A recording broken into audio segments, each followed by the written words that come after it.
লাফসা পল্লী মঙ্গল সমিতির আয়োজনে ৮ দলীয় ফুটবল টুর্নামেন্টের ফাইনাল খেলা ও পুরস্কার বিতরণী অনুষ্ঠিত হয়েছে।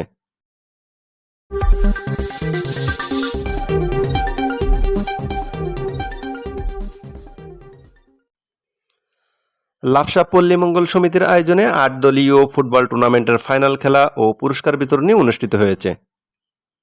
শুক্রবার ১২ জুলাই বিকালে সাতক্ষীরা শহরের উপকণ্ঠে লাফসা বলফিল্ড মাঠে এই ফুটবল টুর্নামেন্টের আয়োজন করা হয়। অনুষ্ঠানে লাফসা পল্লী মঙ্গল সমিতির সভাপতি কাজী আবু হেলালের সভাপতিত্বে প্রধান অতিথি হিসেবে উপস্থিত থেকে পুরস্কার বিতরণ করেন সাতক্ষীরা ২ আসনের সংসদ সদস্য মোহাম্মদ আশরাফুজ্জামান আশু। বিশেষ অতিথি হিসেবে বক্তব্য রাখেন সাতক্ষীরা সদর উপজেলা পরিষদের ভাইস চেয়ারম্যান শামস ইশতিয়াক শোভন, সাতক্ষীরা পৌরসভার ১ নম্বর ওয়ার্ডের কাউন্সিলর ও জেলা জাতীয় ছাত্র সমাজের সভাপতি কায়সারুজ্জামান হিমেল। ৮ দলীয় ফাইনাল খেলায় লাফসা ইয়াং স্টার বনাম লাফসা সানরাইজ একাদশ অংশ নেন। নির্ধারিত ৯০ মিনিটের খেলায় উভয় দলের কোনো গোল না হওয়ায় টাই ব্রেকারে লাফসা ইয়াং স্টার একাদশ ৪-৩ গোলে জয়লাভ করেন।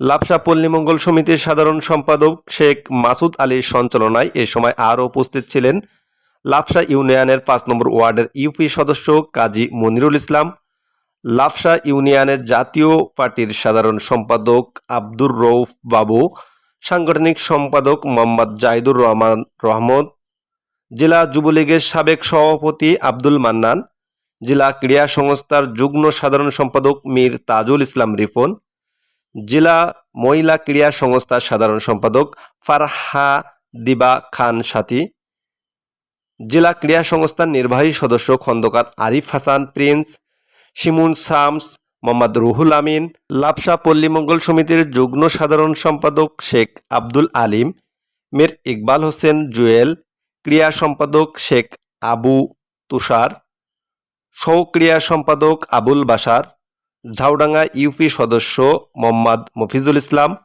লাফসা ৫ নম্বর ওয়ার্ড জাতীয় পার্টির সভাপতি আবিদ হাসান, মীর আব্দুল খালেক, কামরুজ্জামান, সাংবাদিক আবু সাইদ সহ আরো অনেকে। আবারও একবার প্রমাণ করে দিয়েছে সাতক্ষীরার ছেলেরা, সাতক্ষীরার মেয়েরা। সাতক্ষীরার ছেলেরা কারা? আমাদের সৌম্য সরকার, মুস্তাফিজ আর মৃত্যুঞ্জয়। এরা বাংলাদেশকে বিশ্বের মাটিতে আরেকবার প্রমাণ করে দিল যে সাতক্ষীরার ছেলেরা ক্রিকেটে খেলা করছে। ফাইনাল খেলায় রেফারির দায়িত্ব পালন করেন আসাদুর রহমান, মনিরুজ্জামান মনি ও বাবুর আলী।